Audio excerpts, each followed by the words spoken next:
시와 낭송대에서 화려한 경력을 갖고 계신 김진규 선생님을 모시고 이모저모를 알아보겠습니다. 안녕하세요, 선생님. 안녕하세요. 네, 반갑습니다. 네 반갑습니다. 네, 그 대수상 경력과 저술, 특히 신앙송 평론까지 화려하신데요. 간단히 소개 좀 해주실까요? 수상 경력 몇 가지 말씀드리면 네. 뭐 평론까지 하신다고 얘기를 들었는데요.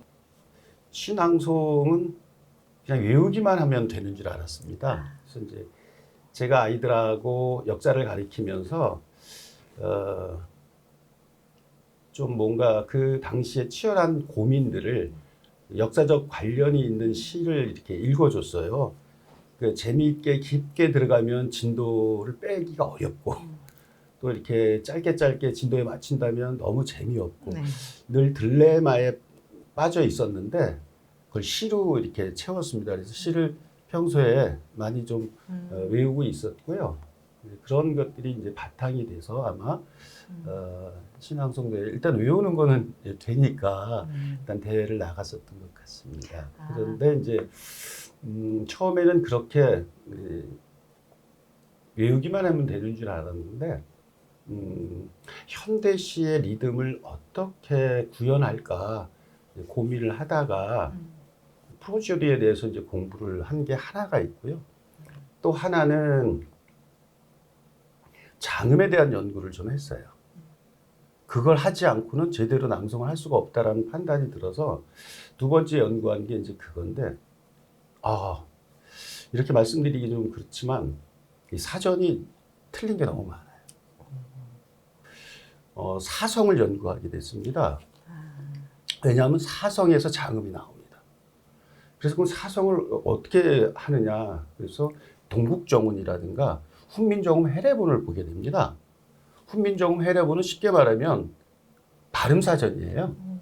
그래서 긴 소리는 방점이 옆에 2개 찍혀져 있습니다. 그래서 신앙송가가 할 게 되게 많다라는 걸 느꼈습니다. 우리 선생님께서 지금 제가 질문을 준비를 했는데 미리 알고 다 답을 하셨어요. 이제 우리 선생님이 이제 시와 낭송, 낭독과 낭송 분명하게 해야 할 것 같아요. 어떻게 이해를 해야 할까요? 저는 좀 일반적인 시각이랑 좀 다른데요. 네. 일단 이제 낭독과 낭송을 많이 구분을 합니다. 네. 그래서 이제 쉽게 구분하는 것은 낭독은 텍스트의 문자를 읽는 것이다. 보고 읽는 것이다. 이것이 낭독이다. 그다음에 낭송은 외울 송자를 써가지고 외우는 것을 전제로 한다. 맞습니다. 맞는데 한편 낭송을 포함하는 게 낭독이에요.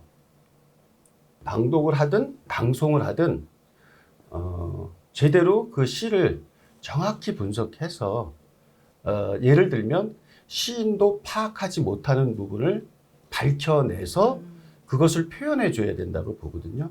시낭송은 단순히 외우는 것뿐만이 아니라 정확한 발음, 표준 발음, 그 다음에 고조, 장단, 상성, 거성, 입성 있는 그대로 읽어야 된다. 저는 그렇게 생각하고요. 또 현재 그 윤동주 시인의 시 한 편으로 책을 출판 중이신데요. 간단히 소개 좀 해주실 수 있을까요? 우리는 시에 대한 해설뿐만이 아니라 이걸 다 해야 되기 때문에 리듬, 어조, 포즈, 장단음, 고조장단, 표준발음 다 해야 되기 때문에 한 편이 나오고 물론 이제 별에는 밤 하나만 한다 하더라도 사실 별에는 밤을 비춰주는 시가 서시예요. 네네, 사실. 서시가 또 별에는 밤을 비춰줍니다. 1941년 11월 5일 날 썼어요. 별에는 밤을. 그리고 보름 뒤에 1941년 11월 20일 날 쓴 게 서시입니다. 그래서 이제 서시도 당연히 들어가야 되겠죠. 자, 그다음에 윤동주의 별에는 밤은 저거랑 많이 유사해요. 백석의 흰 바람벽이 있어. 라이놀 마리아 릴케라든가 프랑스 잼 같이 나와요. 같이 나오고 여러 가지 유사성이 많기 때문에 그런 것들도 같이 이제 다루고 문익환 시인이 문익환 목사님께서 윤동주에 대한 시 쓴 것도 같이 이제 소개를 하다 보면 한 권으로 충분히 나오고 시낭송가야말로 신앙송 평론가야말로 시 한 편으로 책 한 권 쓰기에 가장 적절하지 않는가 이런 생각이 듭니다. 네. 네, 선생님께서는 시낭송은 어떤 의미가 있을까요? 시낭송은 저한테는 한마디로 말하면 60년대의 도둑 같아요. 허락도 없이 그냥 갑자기? 그냥 허락도 없이 쑥 들어왔습니다.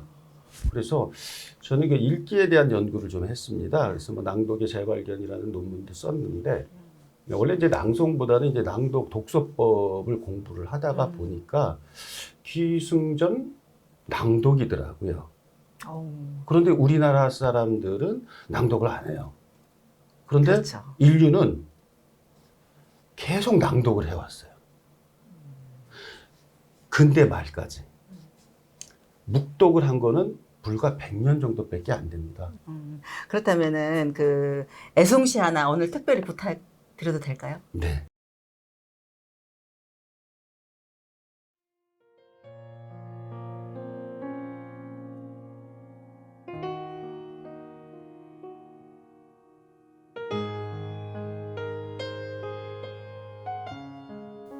푸른 밤 나희덕 너에게로 가지 않으려고 미친 듯 걸었던 그 무수한 길도 실은 내게로 향한 것이었다.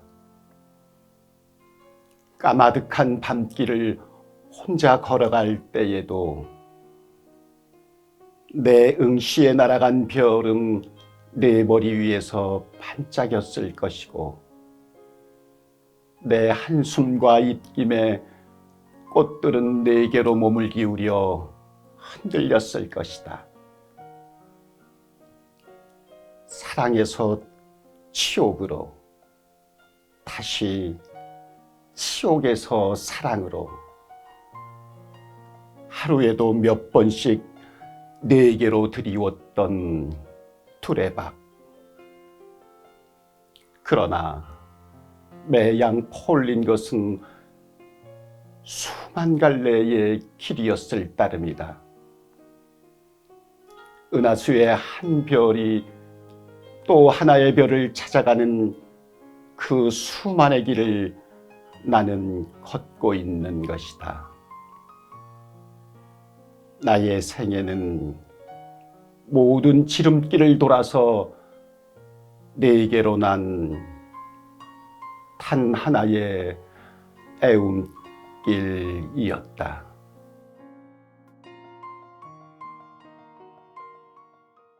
이 시를 선택한 뭐 특별한 이유가 있었을 것 같아요? 예, 나희덕의 푸른 밤은 네. 굉장히 그 사랑에 대한 깊은 인식들, 진솔한 인식이라서 좋은 것 같고요. 나희덕 시인이 이런 얘기를 했어요. 한정훈 시인의 님의 침묵과 네. 같은, 백석 시인의 나와 나타샤와 흰당나귀와 같은 연시를 한번 쓰고 싶었다.